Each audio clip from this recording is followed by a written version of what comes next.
E vamos então para a segunda parte deste programa, o programa A Voz do Jornalista. Tal como já havíamos anunciado na edição anterior, na edição da semana passada, hoje tem oficialmente início a rubrica sobre o desempenho da média angolana, ou seja, as macas que ocorrem durante o exercício da nossa atividade enquanto profissionais da média. Para o efeito, já cá está o Reginaldo Silva. O Reginaldo Silva, como já dissemos também da vez passada, é membro da ERCA por indicação do Sindicato de Jornalistas Angolanos e para o efeito ele hoje vai... Olha, eu a semana passada senti-me Deixa-me cumprimentar tentado, os ouvintes. senti-me tentado a chamá-lo de VAR. VAR. Bom dia, Reginaldo. A ideia não é despiciente, não é de todo. Bom dia, ouvintes da Eclésia, bom dia os ouvintes do programa A Voz do Jornalista. Um bom dia para ti, Zé de Belém, o MC. Tu és o MC do programa. Pois eu vi o texto. Já chamei do MC. Mas não leve muito isso a peito, a Luísa está a ouvir. O MC desta grande voz que já vai a caminho do segundo ano. É preciso sublinhar que este projeto, este projeto não é de hoje nem de ontem, não é? Já tem algum tempo na estrada e é importante esta permanência. Normalmente os nossos projetos aqui começam e depois ficam pelo meio e esta voz já tem já caminho do segundo ano. E vamos ver se continua. Qual é a maca de hoje? Qualquer semelhança com a maca é mera coincidência. Qual é a maca desta quarta-feira, Reginaldo? É importante para já sublinhar o conceito maca, não é? Porque maca teve evoluções semânticas para a língua portuguesa, né? Maca é um original quimbundo, não é?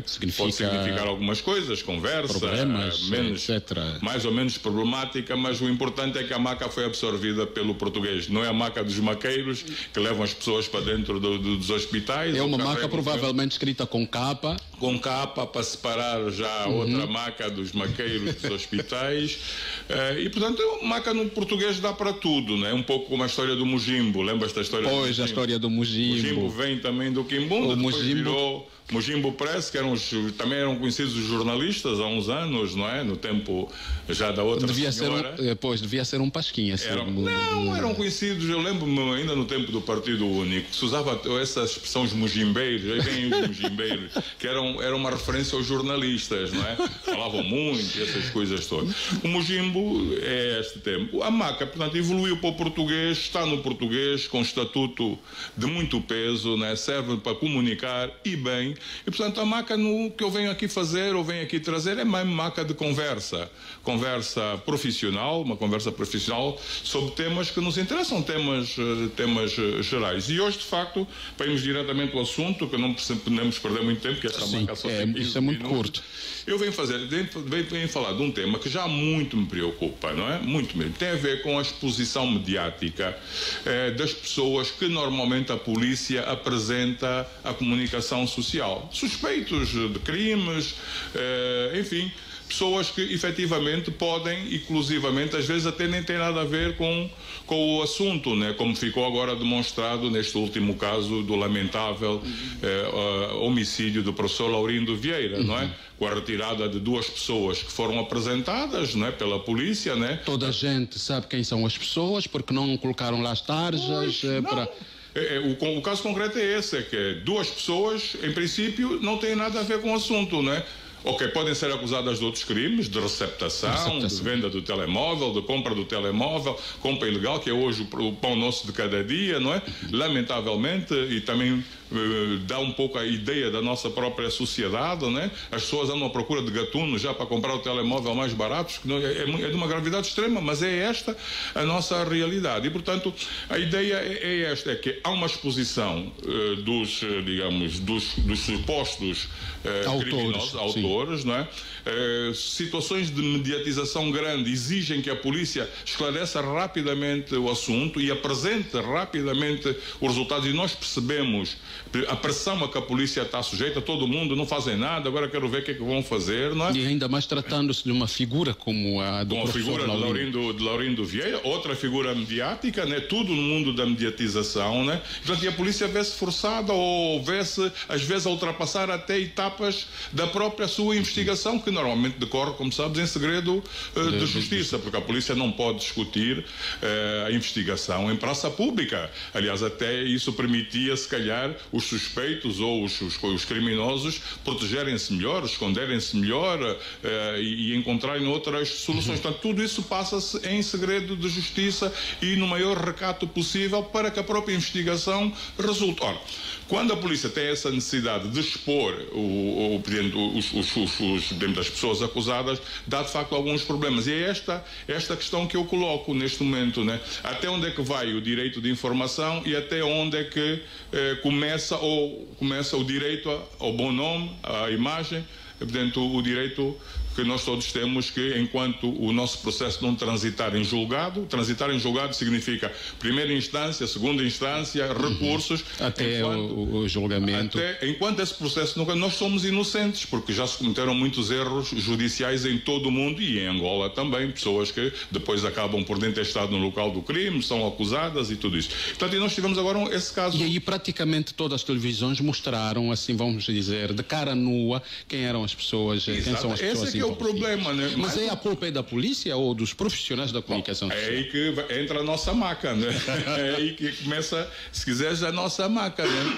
Qual é de facto o comportamento? Ok, a polícia sente essa necessidade. A polícia é a polícia, né? Eu não posso dizer à polícia, olha, não mostra. Agora, posso eu não ir à conferência de imprensa, posso não filmar. Isso já compete a mim próprio, enquanto órgão de comunicação social, enquanto jornalista, dar o tratamento que eu achar melhor. Portanto, nós temos aqui duas áreas. Uma, a polícia tem legitimidade ou não tem, pode-se questionar de apresentar ou não, porque também é outra discussão, porque nós agora, como sabes, temos mais rapidamente do que tínhamos antigamente a entrada do Poder Judicial. A polícia não é Poder Judicial, Zé de Belém. A polícia é autoridade, mas não faz justiça. Apresenta, persegue os criminosos e tenta resolver rapidamente o caso, mas isso só acontece em tribunal. Portanto, a polícia quer mostra. Foi o caso do caso do professor Vieira. Mas nós agora já temos uma figura que antes não existia, que é o juiz de garantias. Ora, o juiz de garantias entrou em cena. Ao entrar em cena, retirou logo duas pessoas do processo que já tinham sido exibidas, que é a senhora que comprou o telemóvel e o jovem que terá vendido, não sabe muito bem como é que conseguiu o telemóvel, mas o que é facto é que o juiz de garantias, e aí está o Poder Judicial, disse não, estes dois não têm nada a ver com esse processo. Eventualmente há um outro caso de receptação, né? Acho que até saíram com caução, não é? Quer dizer, há um processo, mas não podem ser expostos e foram expostos. Eventualmente essas pessoas só deviam ser expostas depois desta acariação do juiz de garantia. Por exemplo, né? Por exemplo, poderia haver esse stand-by, né? Em que enquanto não houver esta apresentação, esta legalização, porque o juiz de garantias o que é que faz? Legaliza a prisão. Okay. Né? Só existe a entrada do juiz de garantia porque há presos. Se não houver preso, se o processo, se o suspeito ou acusado estiver em liberdade, não houver detenção, não há necessidade de entrar ao jogo. A garantia dos direitos fundamentais. Qual é o direito fundamental maior que tu tens? A tua liberdade. É a liberdade. É a tua liberdade, né? Tu de repente não podes ir para uma cadeia porque foste acusado, mas tu dizes, mas eu não sou culpado, não estava lá. Então tem que se apurar. Enquanto decorre o processo de apuramento, tu não tens necessidade de ficar preso. Ou achas que não tens, mas isso depende do juiz, porque a polícia vai dizer, não, ele tem que estar preso, porque se não estiver preso nós não conseguimos prosseguir o processo, porque ele depois consegue fugir, vai para o sul, vai para o norte, vai para o oeste e dificulta-nos a investigação. E às vezes consegue-se convencer o juiz de garantias. Eu vejo noutras partes do mundo, sobretudo nos filmes americanos, onde a gente adquire mais esta informação sobre o coisa do Poder Judicial, e portanto consegue-se convencer. Aqui compete agora a polícia convencer este juiz de garantia, sobretudo em Luanda, onde nós já temos juiz de garantias, não é? A funcionar em pleno, como se verificou agora. Portanto, Zé de Belém, qual é o comportamento da mídia? É isso que nos toca a nós. Diante de uma apresentação, porque esse assunto já não é de hoje, já houve várias queixas. Eu acho que em tempos, até há uns anos, o próprio Ministério Público, a Procuradoria-Geral da República, que é uma das funções desse Ministério Público, o PGR, hoje se faça um pouco confusão entre Ministério Público e PGR. Mas estamos a navegar nas mesmas... Não, o Ministério Público é mesmo a PGR. É PGR, mas há ali uma diferença qualquer que depois vamos ver. Mas, pronto, são os garantes da legalidade legalidade. Portanto, a PGR, o Ministério Público, não acusa só, não faz, mas também garante que tudo está a decorrer de acordo com a legalidade. Eu lembro-me que já houve um período em que se discutiu este assunto. Se as pessoas deviam ou não deviam ser mas é isso que e algumas televisões colocavam as tarjas aos supostos fazem aquela criminosos. coisa das imagens, põem as imagens distorcidas para se evitar a exposição. Mas o problema permanece, né? O problema é que aquelas pessoas que estão ali têm o direito de estar ali. Nós, como jornalistas, se calhar, nós como estamos sempre a desconfiar de tudo, agora até sobre esse caso do Laurindo Vieira, começaram logo as teorias da conspiração. Não foram eles, foram pessoas que foram soltas para fazer os crimes, aquelas coisas todas que alimentam este mundo mediático que agora tem a explosão. Este mundo do Mujimbo. Este mundo do Mujimbo.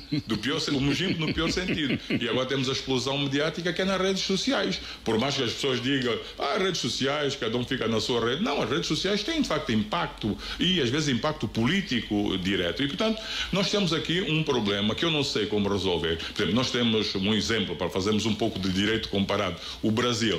O Brasil ali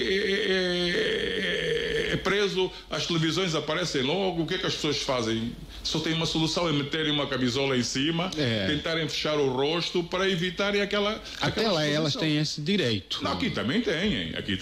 Portanto, ninguém é obrigado a exibir o seu rosto.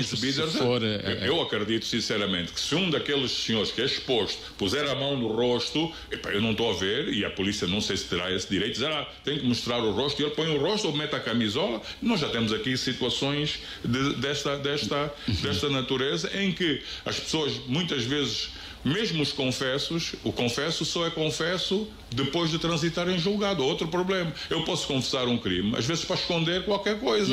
Portanto, tudo isto, o esclarecimento do caso começa efetivamente na investigação criminal, na acusação e depois no julgamento. Mas, já que estamos numa maca para profissionais, era bom também citar aqui a nossa lei de imprensa, que é a nossa lei mãe, para além da, digamos, da Constituição, que tem a ver exatamente com o que sustenta a nossa intervenção a esse nível, que tem a ver com o interesse público da informação. Esta informação da exposição do criminoso tem ou não tem interesse público? É evidente que tem.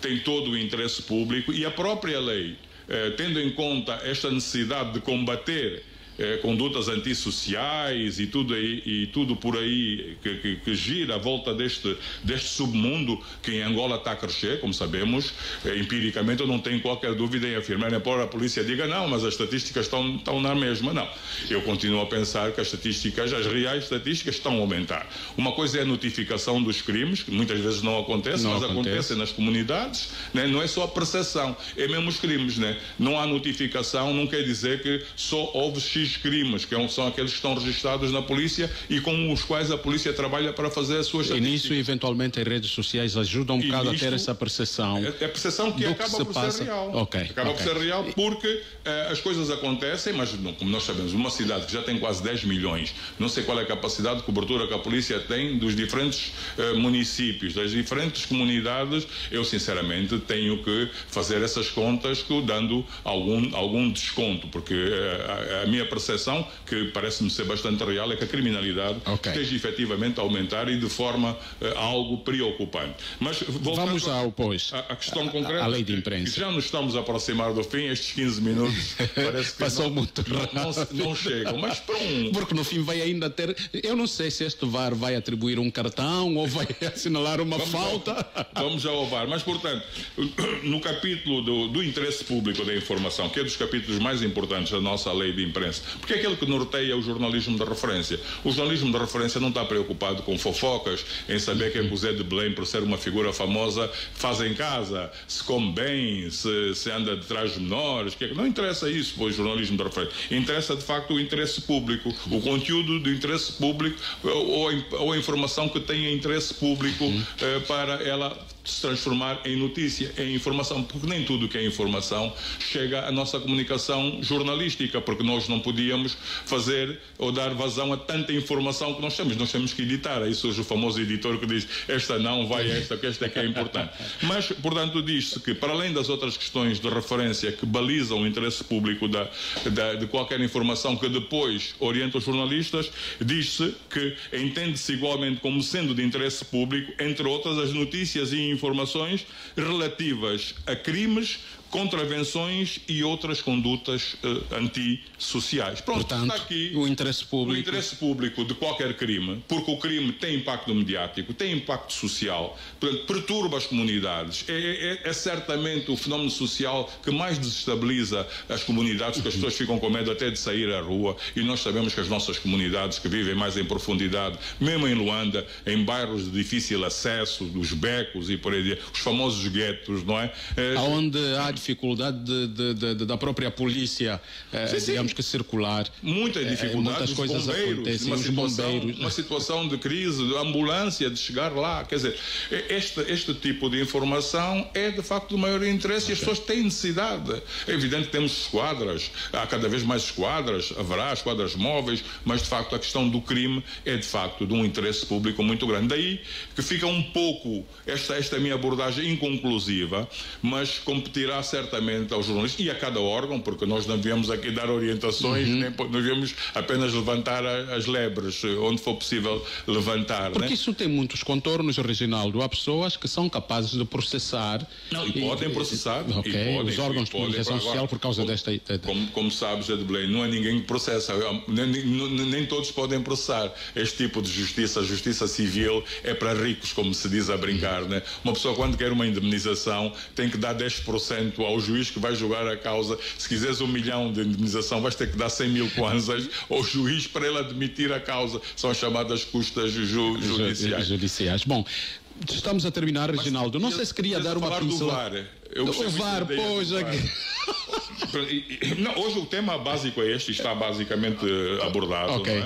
Não é? Também não temos tempo para mais, também não é aconselhável a gente ficar aqui um dia inteiro a falar do mesmo assunto. Mas a ideia do VAR, ainda bem que tu colocaste o VAR nosso debate. Eu, em tempos, até por questões mais ligadas à política, eu acho que a nossa política precisa de um VAR. Precisa de um VAR no sentido de alguém que está fora do jogo dizer, pá, isto aqui vício, há uma batota aqui, este golo não valeu, aquele foi marcado com a mão, e de facto nós precisamos do VAR. E o VAR no jornalismo também funciona. Esta autorregulação na base da abordagem crítica por dentro do jornalismo também funciona um pouco como o VAR na medida do nosso entendimento. Sabemos que nem todos estamos de acordo e nós, se funcionarmos aqui como o VAR, será sempre um VAR questionável, não é? Porque, como todas as áreas sociais, não tem a ver com ciências exatas, tem a ver de facto com um debate sobre questões que existem de facto princípios, existem fundamentos, mas na hora de abordar cada caso é um caso. O caso da cobertura mediática dos crimes, sobretudo quando há exposição de pessoas, é de facto um caso complicado, porque as pessoas que estão ali a ser expostas têm direitos. Mesmo acusadas, mesmo transformadas em arguidas, elas não deixam de ter direitos, porque eventualmente só os irão perder quando o processo transitar em julgado e serem condenadas, se chegar à forem conclusão condenadas. que eles estiveram implicados no crime. No caso em concreto, tivemos duas pessoas que foram retiradas do processo, mas lamentavelmente ficaram com a sua imagem, eventualmente a vida dessas pessoas nas suas comunidades, não é? A comunidade é que conta, né? Tu vives o dia a dia na cidade, mas à noite tens os vizinhos. Os olhares críticos da comunidade. Está bem. É preciso termos muito cuidado com isso. Outros que, para a primeira maca, aqui fica a maca da exposição mediática dos suspeitos de crimes, de terem praticado os crimes pela polícia. Um assunto que certamente tem muito ainda para a próxima semana não haverá? Ou vamos ver o que é que acontece? A próxima semana haverá, certamente. Eventualmente até podemos dar continuidade a esse tema em função agora do feedback que recebermos das diferentes pessoas pessoas que nos contactam e através das próprias redes sociais, mas acho que é bom ir mudando logo de tema, que é para não ficarmos, digamos, a chover no molhado. Tá bem. Reginaldo, muito obrigado pela tua presença. Até a próxima edição, então. Obrigado eu por mais essa intervenção. Obrigado à Eclésia, obrigado aos ouvintes da Eclésia que tiveram. Nós é que agradecemos pelo regresso do Reginaldo. Fizeram-nos o favor de nos escutar. Ok. Pronto, e assim colocamos ponto final ao programa Voz do Jornalista. Este programa tem o suporte da União Europeia, a coordenação é do Sindicato de Jornalistas Angolanos, técnica do Unciona Júnior, realização e apresentação de José de Belém. Até a próxima quarta-feira, estamos juntos.